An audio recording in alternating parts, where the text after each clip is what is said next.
Olá, meus queridos membros da Universidade da Química. Como eu havia prometido, essa aula faz parte do material exclusivo aqui para vocês, onde eu estou resolvendo a prova de acesso ao mestrado para o USP aplicada em 2019. Eu liberei com o material aberto a resolução das questões 1 e 2 e, de agora em diante, vamos resolver as demais questões, de 2 até 10, só que exclusivamente aqui com vocês. Deixa eu falar uma coisa para vocês. Se vocês conhecerem alguém que pretende fazer um processo seletivo para o mestrado, doutorado, não necessariamente da USP, fale com ele sobre a possibilidade de se tornar membro também aqui da Universidade da Química, apoiar a Universidade da Química, que eu irei trazer mais material com essa cara exclusivo aqui para vocês. Óbvio que quem assinar o curso Tudo sobre Química para Concursos na plataforma de cursos da Universidade da Química também tem acesso a esse material, né? Tem acesso ao material antigo, mas essas atualizações, o assinante full também tem acesso a essas atualizações. E outro detalhe, essa semana, né, ao longo da semana do Dia do Químico, os cursos da Universidade da Química estão com valores promocionais. Então, temos duas promoções lá, uma com valor reduzido para a assinatura semestral e anual, além de uma outra promoção, que é o Assine 2, Leve 3. Você faz duas assinaturas semestrais e leva uma terceira assinatura semestral à sua escolha, sem nenhum custo. O mesmo vale para a assinatura anual. Bom, recados dados, vamos passar para a resolução e teremos novos materiais exclusivos aqui para vocês, tá bom? Mais uma vez, muito obrigado mesmo, o seu apoio é muito importante aqui para a Universidade da Química. Então vamos lá. A questão 1 e 2 já está disponível lá na área aberta. Questão 3. A oxidação de álcools por íons hexacianoferrato 3, que é o FeSN6-3-, catalisada por rutênio 4, possui uma lei de velocidade mista, onde o comportamento cinético depende da concentração do reagente. Nessa reação, a lei empírica então temos aqui a lei de velocidade, e a velocidade depende principalmente da concentração do FeSN6, onde a concentração do FeSN6-3- é a concentração do complexo e, numericamente, K2 é maior do que K1. Essa reação possui ordens inteiras no início e no fim da reação. A partir dessas informações, indique quais seriam, durante o início e o fim da reação, essas ordens e esboce, usando os espaços abaixo, eu vou colocar na próxima tela, o gráfico da concentração pelo tempo para ambos momentos da reação. Justifique suas respostas. Na verdade, o que nós precisamos identificar aqui é qual é a ordem da reação no início e no final. E para isso vamos utilizar algumas aproximações. Deixa eu reescrever aqui a lei de velocidade. É uma lei de velocidade mista e a gente precisa então identificar a ordem inteira da reação. Quais são as condições que nós temos? Quais são nossas condições de contorno? Primeiro, vamos considerar o início da reação. No início da reação, temos como principal característica a concentração do reagente ser elevada. Temos muito reagente. Ele fala que, numericamente, K2 já é maior do que K1. E se nós tivermos uma concentração elevada do reagente, esse termo aqui vai ser muito maior do que o termo K1. Por consequência, nós podemos simplesmente desconsiderar o termo K1 no denominador. Ele vai ser desprezível comparado com esse segundo termo. E aí, a expressão para a lei de velocidade é simplificada. Ela cai para essa forma. Nós podemos cancelar a concentração com a concentração e teremos que a velocidade vai ser igual a 1 sobre K2. Apenas para colocar numa forma mais comum de trabalhar, vamos dizer que velocidade é igual a 1 sobre K2. Ora, 1 sobre K2 é igual a uma constante e essa constante vamos chamar de K'. Temos, portanto, que no início da reação, a velocidade é igual a K', ela não depende da concentração do reagente dentro dessas condições de contorno. Isso que nós chamamos de uma reação de ordem zero. Por que eu pude aplicar isso? Porque eu considerei que no início da reação, a concentração do reagente é elevada. Só que ele também perde para chegarmos a uma conclusão análoga no final da reação. E agora, no final da reação, temos o oposto. A concentração do reagente é baixa. E aí, por mais que K2 seja maior do que K1, se ele estiver sendo multiplicado por uma concentração muito pequena, 0,00001, por exemplo, não zero, mas algo próximo de zero, esse termo vai ser muito pequeno. Sendo muito pequeno, então K2 concentração é muito menor do que K1. É agora esse termo aqui que vai ser desprezível. Com isso, nós teremos então que no final da reação a velocidade vai ser igual a concentração dividido por K1. Apenas para deixar uma forma mais comum, nós podemos dizer que 1 sobre K1 é igual a K2 linhas. Então agora a velocidade vai ser igual a K2 linhas vezes a concentração. Isso aqui é uma reação de ordem 1. Então, no início da reação temos uma reação de ordem 0 e no final da reação temos uma reação de ordem 1. Esse procedimento, pessoal, é muito utilizado em alguns aspectos de físico-química. Vamos lá, quando nós estudamos reações de Michaelis-Menten, né, o mecanismo de Michaelis-Menten, e tem uma aula aberta aqui na Universidade da Química, além das aulas disponíveis para os assinantes do curso de Química Geral e Físico-Química, nós fazemos um trabalho parecido. Nós temos uma equação mais complexa, aplicamos ali algumas condições de contorno, onde a concentração de uma substância é muito grande no início e baixa no final, ou vice-versa, de tal forma que no início da reação consideramos ela de uma ordem e no final da reação consideramos ela de outra ordem. Só que lá é o contrário, o início da reação é de ordem 1 e o final da reação é de ordem 0. Por mais que isso aqui pareça um pouco estranho, caso você não esteja habituado, isso é muito comum dentro da físico-química. Mas não terminamos a questão não, falta agora esboçar os gráficos aqui, né, nesse papel milimetrado que ele dá. Então, ele quer saber no início da reação e no final da reação. Temos uma reação de ordem 0 e temos uma reação de ordem 1.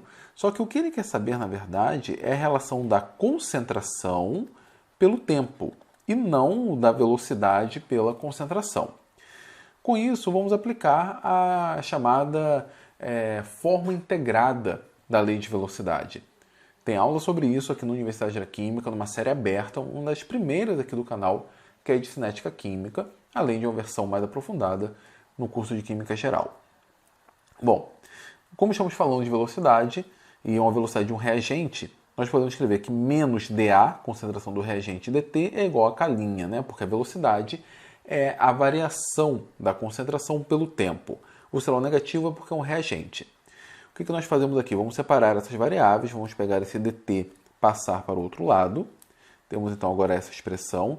Vamos integrar de um lado e do outro, da concentração inicial, a 0, até uma determinada concentração, e do tempo 0 até um tempo qualquer. O K é uma constante, sinal negativo também vem para fora da integral. Bom, a integral de dA é ΔA, então nós vamos ter a concentração de A menos a concentração de A0. Pela notação da questão, seria a concentração do FSN6 3-. Eu vou considerar que a concentração de A represente isso. É mais fácil de nós trabalharmos. Então, A é a concentração de FeCN6 3-. Ficou meio bagunçado, mas eu acho que vocês entenderam. Bom, temos que aqui a concentração de A menos a concentração de A0 é igual a menos K', a integral de dt é ΔT. Só que o tempo inicial é 0, então seria menos K'T. Nós podemos reorganizar isso para a cara da equação de uma reta. Então temos que a concentração vai ser igual a menos K'T mais A0. Isso aqui dá uma reta decrescente, porque o coeficiente angular é o menos K'. O coeficiente linear é o A0 e o T é a nossa variável. Então, no início da reação, teremos uma reta decrescente. E no final da reação? Bom, vamos fazer a mesma coisa. A velocidade é menos dA dt igual K'. Vamos fazer uma separação de variáveis. Então, vamos pegar o dt, passar para o lado de lá, e o A para o primeiro membro. Afinal, nós temos o dA no primeiro membro. O sinal negativo também foi para o segundo membro. Vamos integrar de um lado e do outro. Aqui nós já vimos, a integral de dt é ΔT, é t menos 0, que vai ficar apenas o t, aquele tempo específico. E a integral de dA sobre A, não sei se vocês se recordam, mas se estiverem estudando cinética química, por exemplo, vão se lembrar que é ln de A. Então teremos ln de A menos ln de A0 igual menos K', t menos T0. Bom, ele quer uma equação que não represente o ln vezes o tempo, que isso vai dar a equação de uma reta. Ele quer a concentração. Então, matematicamente, o que nós vamos fazer aqui? Vamos juntar esse Ln. Então, Ln de A menos Ln de A0 igual a Ln de A dividido por A0, igual menos cada duas linhas t. Vamos aplicar a exponencial de um lado e do outro. Ao aplicar a exponencial do lado esquerdo, esse Ln desaparece. E aqui teremos a exponencial de menos k' vezes t. Bom, então teríamos aqui A dividido por A0 igual ao exponencial desse termo. Vamos pegar o A0, passar para o segundo membro. Teremos, portanto, essa expressão. Isso daqui é uma equação exponencial negativa, né? Temos aqui um expoente negativo, portanto, é uma exponencial decrescente. E com isso, então, temos a relação da concentração pelo tempo para uma reação de ordem 1. Poderíamos já pegar o resultado integrado? Poderíamos, mas eu acho que como avaliador isso não seria legal, né? Na posição de avaliador eu não gostaria de ver o resultado jogado. Eu pedi para justificar, então tem que fazer a abertura desse processo. Como que seria o gráfico? No início da reação é regido por essa equação, que é a equação de uma reta decrescente. Esse ponto aqui acaba sendo o ponto da concentração inicial, é o A0. E no final da reação, nós vamos ter uma exponencial decrescente, né? Esse pontinho que subiu, mas é porque eu não consegui fazer uma exponencial adequada aqui no PowerPoint. Então, uma exponencial decrescente. Na prática, o gráfico vai ser alguma coisa assim, né? Onde aqui nós conseguimos no início da reação modular como uma reta e aqui na parte final como uma exponencial. É isso, pessoal. É assim que a gente chega então à conclusão da ordem da reação nas condições limites e nos gráficos. É uma questão que eu achei bem interessante, não é uma questão trivial. Se você não tiver um conhecimento básico de cinética e principalmente não tiver essa percepção das condições de contorno, você não consegue resolver essa questão.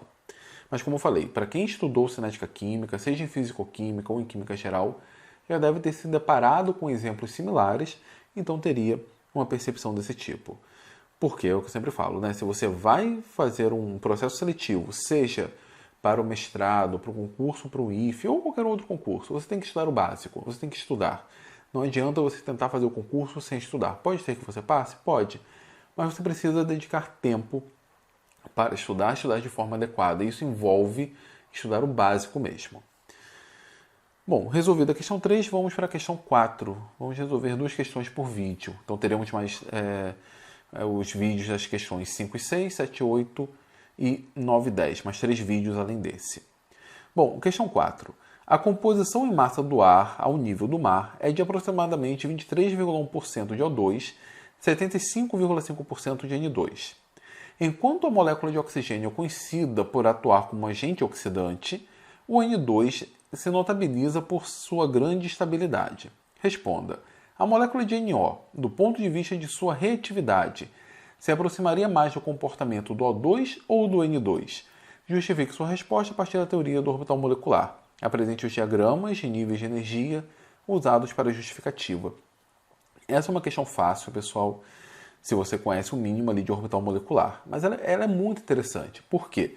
Nós temos o O2, que é uma molécula bem reativa, o N2 é uma molécula muito pouco reativa, e o NO, que tem metade de um, metade do outro. Se aproxima mais a qual? A melhor forma de justificar isso é utilizando a teoria do orbital molecular. Então vamos pegar aqui o orbital molecular simplificado. Mais uma vez, tem aula de orbital molecular aqui na Universidade da Química, aberta, além, obviamente, dos cursos. Mas se você quiser ver toda uma série completa de orbital molecular, dá uma procurada aqui na playlist Tudo sobre orbital molecular. Bom, são dois átomos iguais, então temos aqui oxigênio e oxigênio, portanto ficam no mesmo nível de energia. E estamos falando aqui dos orbitais 2p. No caso do oxigênio, seria 2p4. Estou representando só o p, tá? Por uma questão de espaço. Então temos aqui 1, 2, 3, 4 elétrons. Aqui 1, 2, 3, 4 elétrons. Tá? Aqui ficou borrado, mas são 4 elétrons. Temos dois tipos de interação. Temos aqui os orbitais do tipo sigma, e aqui o sigma antiligante, e aqui os orbitais do tipo π e o π antiligante. Tá? O padrão de orbital molecular para o oxigênio.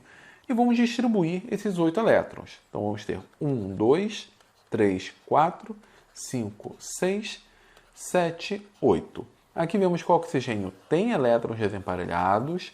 Isso indica que ele é uma molécula paramagnética, coisa que a TLV inicialmente não prevê, e experimentalmente o oxigênio é sim paramagnético.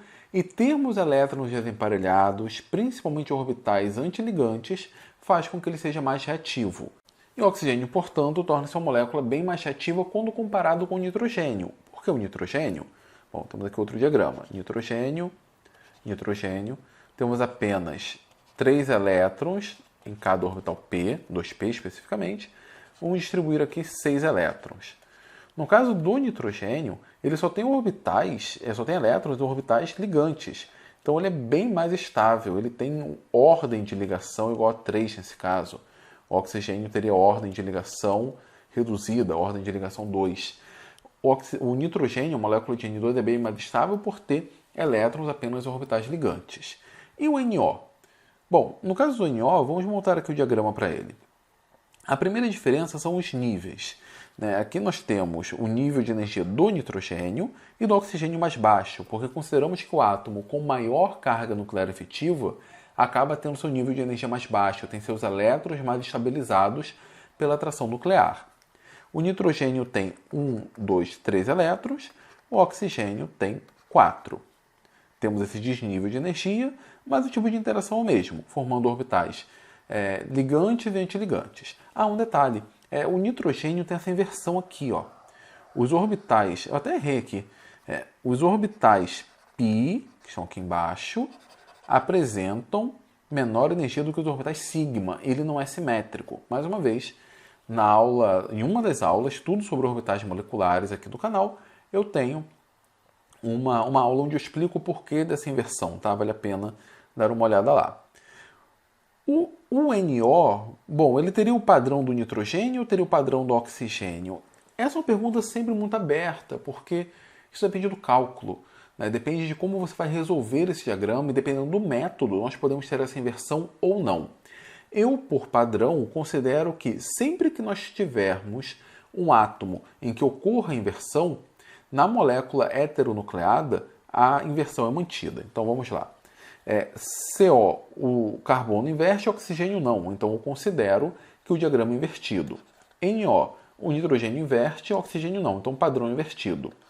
OF, o oxigênio não inverte, o flúor não inverte. Então o padrão é o padrão simétrico da molécula de O2. Mas eu passei a adotar isso apenas para padronizar mesmo. Pode ser que você encontre um livro que seja o contrário, que seja o inverso. Mas aqui não faz diferença, tá? Nós temos aqui um total de 7 elétrons. Então vamos colocar 1, 2, 3, 4, 5, 6. Então todos os orbitais ligantes, o π e o sigma, estão ocupados. Vai sobrar um elétron. Esse um elétron vai ficar aqui, no orbital π antiligante. Se nós não invertêssemos aqui embaixo, não ia fazer diferença para a conclusão. O que importa nessa questão é que a molécula de NO tem um elétron desemparelhado em um orbital antiligante. Isso faz com que ela seja mais reativa. Ela tem um comportamento mais reativo similar ao oxigênio e não ao N2. Então ele pede para dizer se o NO se aproximaria mais do O2 ou do N2, se aproxima mais do O2. Ela vai ser uma molécula paramagnética, radicalar, bem mais reativa quando comparada com o nitrogênio, que é uma molécula muito mais estável e diamagnética. Vale ressaltar, magnética, porque nós temos todos os elétrons emparelhados. Pessoal, era isso que eu queria falar com vocês nessa aula. Como eu falei, teremos mais 3 aulas até concluir essa prova. Serão disponibilizadas nos próximos dias. Eu espero que vocês tenham gostado, espero ter contribuído de alguma forma para aumentar o conhecimento de vocês. E, por favor, conto com o apoio de divulgar esse vídeo, indicar às pessoas que querem esse tipo de material, também se tornar membro aqui da Universidade da Química, uma contribuição de R$ 7,99 por mês, mas que ajuda muito ao canal. Tá certo, galera? Valeu então e até o próximo vídeo.